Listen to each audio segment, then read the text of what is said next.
kreator Anda ya. Iya, masalah duit tuh nomor 2. Yang penting kayak mau bikin apa gitu. Yang penting karya. Yang penting karya gitu. Tapi hitung-hitungannya boncos gitu. Gak bisa, makanya ada Carlin di hidup gue gitu kayak. Kita hitung dulu kali ya gitu. Baik. Kalau misalnya Carlin tidak bergabung sama lu di Kapan Ink, lu akan bikin apa? Gue tuh selalu berpikir gue tuh kayak would be end up di magazine, jadi stylist, fashion stylist, gitu-gitu. Tapi tetap yang kayak kreatif, tetap di dunia kreatif gitu. Mungkin juga kayak stylist di film gitu-gitu. Gue selalu kepikirannya kayak gitu. Stylish. Apa Stylist. yang membuat lu jatuh cinta sama dunia styling? Baju sih ya. Of course fashionnya gitu. Gue kalau misalkan ngomongin styling itu nggak usah jauh-jauh. Baju Kapan Ink tuh menurut gue juga nggak sampai gimana banget gitu. Maksudnya kayak nggak full payet, nggak apa segala macam. Baju yang gue pakai ya udah gini aja gitu. Cuma dengan styling yang berbeda, itu akan bikin the whole looknya beda gitu. Baju yang di styling sama nggak di styling beda gitu. Di photoshoot pun juga kayak gitu. Kalau misalkan gue jualan kemeja putih gitu ya, kemeja putih ada nih, kemeja putih Devon gue gitu. Kalau nggak di styling ya udah meh aja gitu. Ya udah kemeja putih nggak menarik banget kalau untuk dibeli gitu. Tapi dengan lo styling yang baik gitu, kayak misalkan kancing lo buka, kerahnya lo naikin, misalnya lo giniin gitu, terus ininya lo roll up kayak gini gitu, instead of lo pakainya begini doang gitu.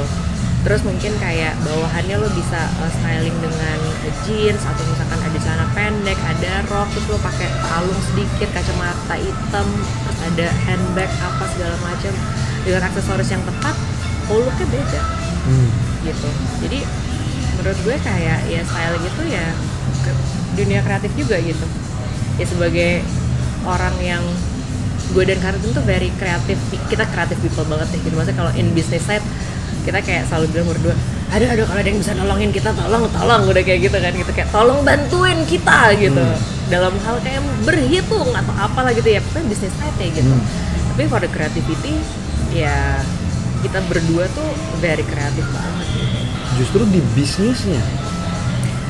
di bisnisnya yang lag gitu ya, masih sampai sekarang menurut kita berdua ya gitu. Maksudnya kayak kalau kita harus pilih gitu, ya gue jadi orang kreatif aja daripada jadi orang bisnis. Capek tau ngitung-ngitung. Iya sih. Iya kan? Iya sih. Capek tau udah gitu, kayak capek tau forecasting. Iya kan? Capek banget gitu. Terus ya gitu kayak begitu forecast, terus kita harus lihat gitu perjalanannya. Hari ini salesnya berapa, hari ini berapa gini, nyampe nggak? Kalau nggak nyampe lo harus ngapain gitu. Kalau misalkan inventory lo turnovernya nggak segini, kita harus ngapain gitu. Harus nyampe berapa rate-nya supaya kita tuh healthy semuanya, nggak boncos. Saya aja dengernya lelah. Mungkin buat yang suka matematika, this is your challenge. Tapi buat kami pas. Ya buat aku juga kayaknya bukannya nggak mampu ya, cuma nggak mau sih kayaknya gitu. Mampu sih mampu aja. Kalau gitu. dilatih bisa. Kalau dilatih bisa, cuma gitu. Enggak. Cuma ada keengganan gitu. Bener sih. Orang Carlin udah bilang kayak gini, gue mampu sih ngerjain ini. Cuma gue nggak tahu sih dengan kegeminian gue bisa bertahan ngerjain ini sampai kapan gitu. Gue kayaknya gue mau bikin baju aja deh. Iya, gue juga pengennya jualan aja. Gue suka ngejualin baju ke orang tuh gue suka gitu. Dulu tuh gue pernah jadi sales assistant di 707 Kemang. I'm so proud of it. Itu tempat yang bikin orang minder masuk menurut gue. Loh iya dong. Keren. Kayak lu sekarang ke Coldmu. Itu kan es krim. Itu es krim. Es krim, iya, maksud gue ngeliat orangnya. Lu masuk kayak, gue kayak harus ganti baju dia buat masuk ke toko ini. Terus saya dulu yang datang cuma satu gitu loh, nggak rame. Betul, tapi orang-orang di dalamnya itu benar-benar kayak Rizana tuh gitu. Termasuk Anda berarti? Ya lumayan. Apa yang membuat lu cabut dari 707 gitu?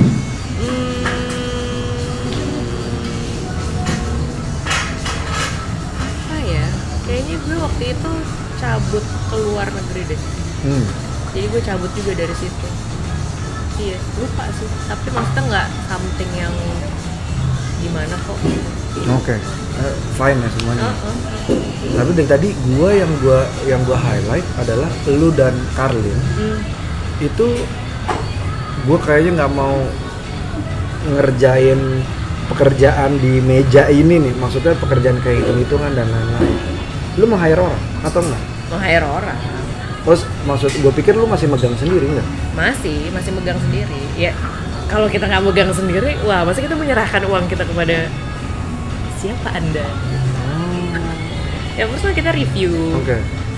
Gitu. Dia sebagai owner aja ya? Iya, kadang kan kita juga, bukannya kadang ya, kita very involved gitu, maksudnya ngecek gitu, bahkan kayak gue masih datang photoshoot sendiri gitu. Karlin juga masih ngecekin every detail gitu, kayak misalkan every piece of baju tuh ada di mana, nyangkut di sistem. Jadi kayak misalkan nih ada persisteman di gudang, di Senayan City, di PIM, di sini gitu, sama di web gitu. Terus ini barang lagi laku banget.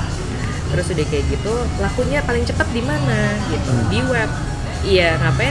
Terus kita lihat, oh ternyata di Sensi udah nggak jalan nih, jalannya lebih lambat. Harusnya kita pindahin dong ke web, karena kan lagi ada demand-nya di situ. Itu dia liatin tiap hari. Berapa jam kalian nggak mungkin ya? Lu habisin buat kata berapa jam? Kayaknya almost whole day deh. 24? Iya, belum termasuk kayak mikir-mikirinnya. Terus udah gitu kayak, oh no udah mau gajiin orang gitu. Sekarang, oh no udah mau ada THR. Kayak gitu-gitu. Oh ini bulan-bulan ono nih ya? Iya, bulan-bulan ono banget kayak gitu. Dimana satu bulan gajinya 3 kali. Mantap. Jangan lupa ditabung. Bener. Jadi lu 24 jam mengerjakan bisnisnya. Ada hal lain nggak? Karena kan dari tadi lu bilang, gue sebagai Gemini, berarti ada hal lain nggak yang lu lakuin yang rasanya tuh sebulet cotton ink di diri lu? Ngurusin anak-anak gue sih. Itu pasti. Anak-anak dan keluarga udah pasti, maksudnya yang maksudnya hal lain gitu ya? Nggak ada sih. Cotton ink doang? Iya, cotton ink doang. Gimana caranya lu bisa fokus dengan KBM-an lu? Oh justru ini salah satu cara menurut gue. Oh iya? Iya, jadi yang gue perhatiin tuh ya, kalau gue selalu suka quotes-nya Steve Jobs, sampai hari ini gue masih pegang. Life is like connecting the dots. Menurut gue itu benar banget. Jadi kayak gue tahu gue itu maunya banyak. Bahkan ada masanya bokap gue tuh bilang kayak gini, terserah kamu lah Mbak. Wah itu udah ultimatum banget buat gue. Itu kayak kalau bokap gue udah ngomong kayak gitu, gue tuh kayak terserah kamu lah Mbak, cep gue gitu. Bukan yang tipe kayak oke, aku akan melakukan itu, enggak. Cep, dia malah lebih mikir gitu. Nah jadi tuh kalau misalkan kayak dilihat lagi dari way back-nya lagi, gue tuh kayak gue pernah belajar piano klasik selama 14 tahun. Masih bisa dong? Masih dong. Oke. Itu 14 tahun. Terus udah kayak gitu, gue nggak tahu hubungannya dari mana ya. Tapi ketika gue denger si Steve Jobs ngomong itu, life is like connecting the dots, gue bilang kayak, wah gila. Kalau lo bisa melakukan satu hal yang sama selama bertahun-tahun gitu, itu tuh pasti kayak, nggak tahu, itu kayak sebelum gue bikin cotton ink, my life before cotton ink tuh kayak udah di prepare untuk itu gitu. Ya gitu sih. Gitu, jadi kayak ya kan lo dengan kayak lo sekolah si piano klasik itu kan lo of course kayak dituntut harus latihan setiap hari lah apa segala macam. Kan lo jadi pianis atau musician? Enggak sih. Terus jadi lo mau ngapain? Gue nggak ngejar ke situnya gitu, tapi sekarang gue berpikir bahwa di situ gue diajarin konsistensi ya gitu. Kalau lo konsisten melakukan satu hal, lo ada hasilnya. Ya terserah hasilnya apa. Hasilnya lo bisa main Chopin balad nomor 3 atau Chopin atau Tchaikovsky berapa atau Mozart, mungkin itu objektifnya gitu. Tapi objektifnya pasti ada gitu kan. Ya begitu juga dengan cotton ink gitu. Jadi ini udah mau 15 tahun ini gitu. Kalau ditanyain kayak dengan KBM lo nggak mau bikin kayak cafe atau apa? Oh ada, kita pernah bikin cotton ink cafe, ada pernah. Lo nggak mau bikin baju ini lain? Oh ada, kita ada beberapa brand gitu. Cuma nggak ada yang salah kok dengan being fokus sama satu hal gitu.